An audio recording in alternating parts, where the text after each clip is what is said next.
बारी है। बिहार में निशांत कुमार के मंत्री बनने के बाद जेडीयू के अंदर गुटबाजी की चर्चा तेज हो गई है। निशांत कुमार स्वास्थ्य विभाग की जिम्मेदारी संभालने के बाद संगठन को कैसे मजबूत करेंगे, इसे लेकर अब सियासी हलकों में चर्चा शुरू हो गई है।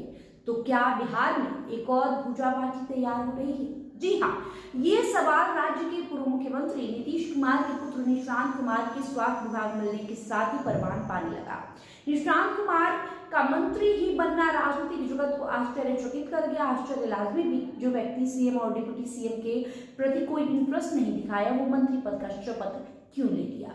आपको बताते हैं उन राजनीतिक स्थितियों को जिनसे गुजरकर निशांत कुमार स्वास्थ्य मंत्री बने।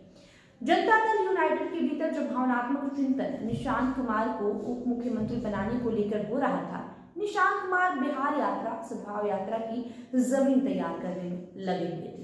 और इस बीच 3 थ्योरी सामने आई। चाचा ललन सिंह उप मुख्यमंत्री बनेंगे तो मैं यानी निशांत कुमार भी उप मुख्यमंत्री बनूंगा। केंद्रीय मंत्री ललन सिंह ने मना कर दिया। राजनीति गलियारे में फिर से सेकंड थ्योरी आई कि श्रवण कुमार और विजय चौधरी उप मुख्यमंत्री बनेंगे।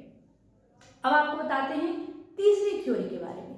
तीसरी थ्योरी ये आई कि श्रवण कुमार जब उप मुख्यमंत्री बन सकते हैं तो हम विजेंद्र यादव उप मुख्यमंत्री क्यों नहीं? और नीतीश जी ने हामी भर दिया। जेडीयू के 3 थ्योरी से राजनीतिक गलियारे में जेडीयू के भीतर गुटबाजी के चरम पर पहुंचने के संकेत मिलने लगे। जेडीयू के भीतर पुराने नेताओं की गुटबाजी शीर्ष पर पहुंच चुका था।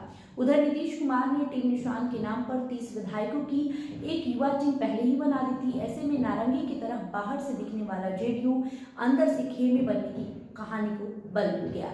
हालांकि नीतीश कुमार की ताकत के रूप में और पूरी पार्टी को एक रखने में निशांत सबसे कारगर इलाज थे। नीतीश कुमार के बाद जेडीयू के भीतर कोई दूसरा व्यक्तित्व तो नहीं था जो नेतृत्व विहीन की राह पर चल पड़े, जेडीयू को खुद से जोड़कर चले। और जब पार्टी नेतृत्व की बात आती है तो प्रभावशाली थमक के लिए सत्ता की कुर्सी जरूरी होती है। पर ध्यान रखिए, निशांत की सत्ता की कुर्सी के इर्द गिर्द भूजा पार्टी की संस्कृति शुरू हो गई है। और इस भूजा पार्टी के आधार तो टीम निशांत पहले से ही नीतीश कुमार तैयार कर चुके हैं।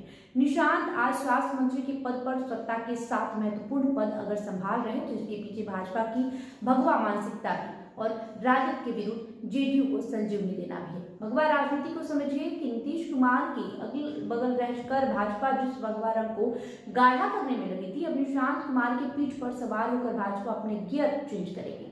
ऐसा इसलिए कि निशांत कुमार की ताकत बीजेपी नहीं बनेगी और निशांत को राजनीति में लाने में विफल हो जाएगी। और तब जेडीयू के बिखराव का सबसे ज्यादा फायदा राजद को होगा।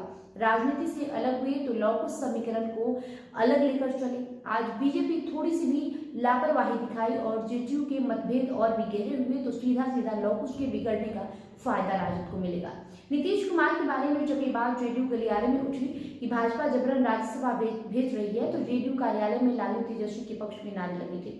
जेडीयू के सवर नेताओं को भद्दी गालियां भी दी गई थी। इसलिए कहा जा रहा है कि बीजेपी अपनी पार्टी को स्मूथ करने के लिए निशांत कुमार को मंत्री पद स्वीकार करने के लिए राजी की है। सचिवालय के गलियारों में यह भी चर्चा है कि स्वास्थ्य विभाग भूजा पार्टी का तकदीर बदल देगा।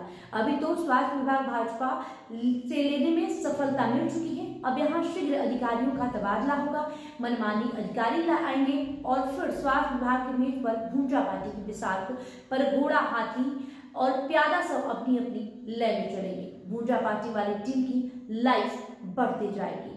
वीडियो में इतना ही। वीडियो पर आपकी जो प्रतिक्रिया होगी कमेंट बॉक्स में लिखिएगा। बहुत बहुत शुक्रिया।